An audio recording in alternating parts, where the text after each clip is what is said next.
Peut-on aimer sans intensité?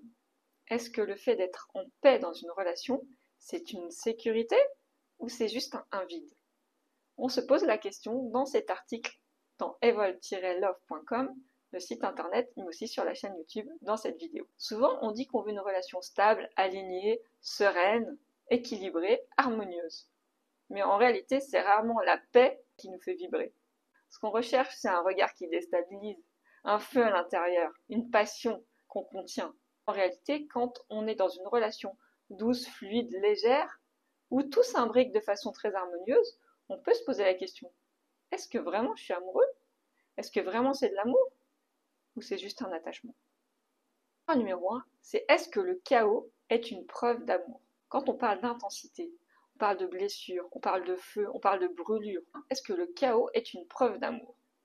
On a envie d'être secoué, chamboulé, et on se dit, si on vit une relation intense, il va y avoir des hauts, des bas, des crises de larmes, des crises. Ceci, l'amour a un sentiment de manque, d'urgence, d'intensité et de drame. On croit malheureusement que plus c'est fort, plus ça fait mal. Plus on doit être blessé. Et que si on a l'impression que l'autre nous échappe et que l'on manque, c'est que le lien est fort, c'est que le lien est profond. Le fait qu'on soit secoué émotionnellement en continu, on a l'impression que cette intensité, c'est ça qui nous fait nous sentir vivants. Et c'est vrai au fond, ces bouleversements émotionnels, c'est ce qui nous rend addicts aux émotions et à l'intensité de l'instant. Donc on associe souvent cette intensité émotionnelle à un amour passionné ou passionnel. En réalité, l'amour ne fait pas forcément beaucoup de bruit. L'intensité peut se ressentir de façon complètement interne, sans pour autant y mêler des drames et une puissance émotionnelle chaotique. C'est comme une sorte d'intensité silencieuse constante, mais bien présente. Pas une explosion dans tous les sens, plutôt comme une résonance en continu. Et ça, si vous le ressentez, c'est pas moins fort, mais c'est plus habité.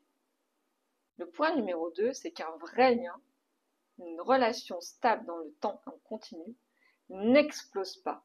Une relation intense n'est pas forcément une relation bruyante. Ça ne se mesure pas à la violence émotionnelle, ça se mesure à l'intensité du ressenti intense. Pas besoin de montagnes russes pour vibrer fort. Pas besoin de grand 8 pour aller très haut. Et cette intensité, elle se mesure dans des silences pleins, dans une paix qui ne fuit pas, dans une lenteur assumée, dans une sécurité sans ennui. Elle se lie dans la densité de la relation. Comme la sensation que le lien est là, profond, puissant, stable, ancré, solide, et qui laisse l'autre respirer à l'intérieur, même en silence. Un feu qui existe, mais qui ne dévore pas. Ce n'est pas moins fort, moins puissant, c'est plus subtil, plus intense et plus constant. Et c'est aussi plus exigeant. Et la puissance d'un lien profond ne naît que dans cette intensité-là, cette constance solide. En réalité, cette intensité de l'amour assez chaotique, ça peut révéler une sorte de blessure interne, de revivre des émotions très fortes, des drames, des blessures que l'on n'a pas guéries et qu'on a besoin de rejouer. Il y a des relations qu'on appelle passion qui vont nous épuiser, des relations d'absence que l'on va romantiser. Et cette violence d'un lien qui détruit, on va appeler ça comme un désir inassouvi. Et on va vivre ces drames dans des histoires à répétition potentiellement. En réalité, l'amour vrai, le puissant, il ne cherche pas à détruire ou à consumer. Il élève, il étire, il attire, il révèle la personne. Il faut être assez puissant et incarné pour pouvoir ouvrir son cœur, laisser l'autre respirer à l'intérieur, sans pour autant l'enfermer ou se consumer de l'intérieur. Et ça demande une vraie exigence, une vraie maturité émotionnelle. Oui, en conclusion, on peut aimer sans être permanence en feu, en passion, en intensité de l'instant.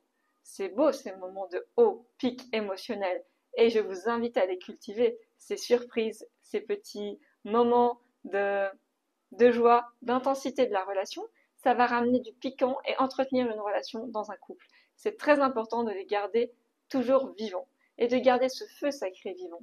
Mais sachez que la passion et l'intensité se révèlent aussi dans les silences incarnés. Si vous avez cette habitude de vivre l'amour et l'intensité de l'amour uniquement dans le chaos et la passion, peut-être que vous vous enfermez dans des schémas autodestructeurs.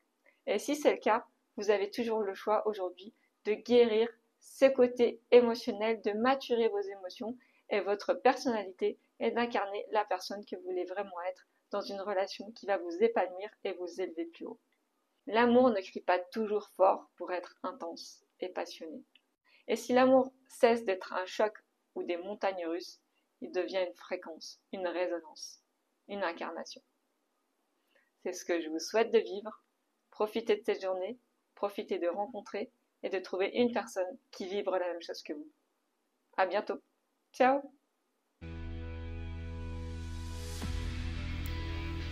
Tu ne veux pas juste comprendre, tu veux vibrer pour de vrai. Provoque le déclic, parce qu'il est urgent de vivre